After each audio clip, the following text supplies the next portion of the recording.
Hi, I'm Kirsten Johnson and I'm the head teacher of Nether Currie Primary School. I was part of cohort 32 at Columba 1400. I was appointed in January 2019 to my first headship, and I chose to take part in Columba the February just after that, so less than a month after starting in post at Nether Currie. So I think Columba 1400 had a huge impact on me. I had gone through into headship, and so I had an academic understanding of leadership and leadership styles, but what I didn't really have was that personal understanding of values and who I was going to be as a leader. And coming into a new post like this for the first time was quite daunting. So actually having that opportunity early on in my career to try and understand who I was a bit more through discussion with other people and getting to know other people who got to know me well, meant that I could actually then start to realise who I was and what kind of person I wanted to be and what kind of leader I wanted to be able to take Nether Currie forward over the course of the coming years.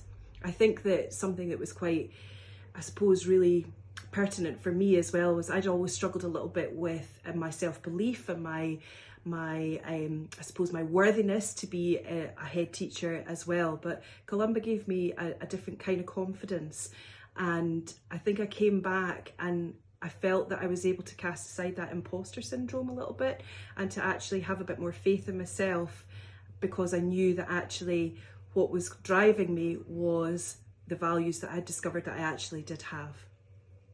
So coming back into school after Columba was quite an experience. I had all these ideas. I actually had a sense of stillness about me as well, and I think that through Columba, the experience of the chill and still in the mornings, just taking a little bit of time out, actually made a huge difference to me coming back in again, taking that time to think, what's this day going to look like today? What am I going to take from this day and what am I going to give to this day? Coming back into school, one of my first jobs, as any new head teacher in a new school would do, would be to look at the vision and the values and to just take a little bit of time to look at those, assess it, and maybe take the opportunity to refresh it for the school. So that was something that was worthwhile doing. We brought in the children involved in that, the staff were involved, the parents, and actually the local community as well. Any visitors and volunteers who had worked in our school, we were asking them, what do you think of our school? What do you feel when you walk in? And having the children really involved in that was fantastic. And in actual fact, they formed a little group called the Who Do You Think We Are group. And it gave us an opportunity to really try and work out who we wanted to be as a school. One of the Columban values that's had the biggest impact on me is awareness.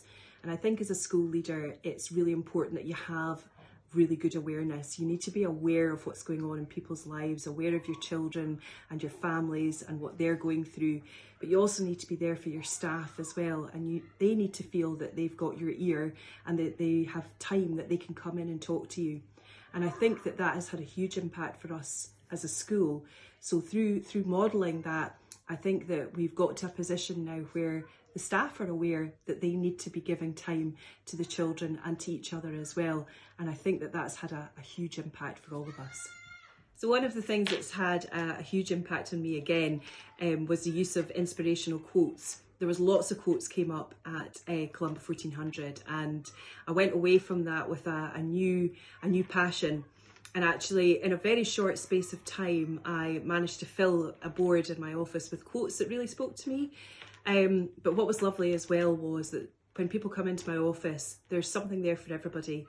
And often staff have been in and they've been able to find something that speaks to them as well. And I really wanted that to be something that was very particular to us at Nether Currie and was very much part of me as well. So we created another area for children, a sort of quiet area where children can be when they just need that bit of time out. And there was a little chalkboard beside that area, and we've added up some just simple little quotes, things like, you are enough, you are loved, so that those children can actually see that how much they mean to other people as well. Our primary sevens left behind a legacy wall. They all chose a quote that was meaningful for them, and we framed those, and those are up on the wall for them to leave behind for other children to enjoy over time as well. And I think that the lovely thing about this is that it's sort of snowballed, I suppose. And, often I come in the morning and people have left little notes on my desk with inspirational quotes. People give me little gifts that have those kind of things on it. And I even had a card that came from one of my primary 7 children with a quote on it from Michelle Obama. She knew that I had read the book and that it meant a lot to me as well. But what was lovely is that she had said that she would be able to take those things that she had learned about looking for inspiration in different places, and that she would be able to carry that on into her life as she moved forward from primary school.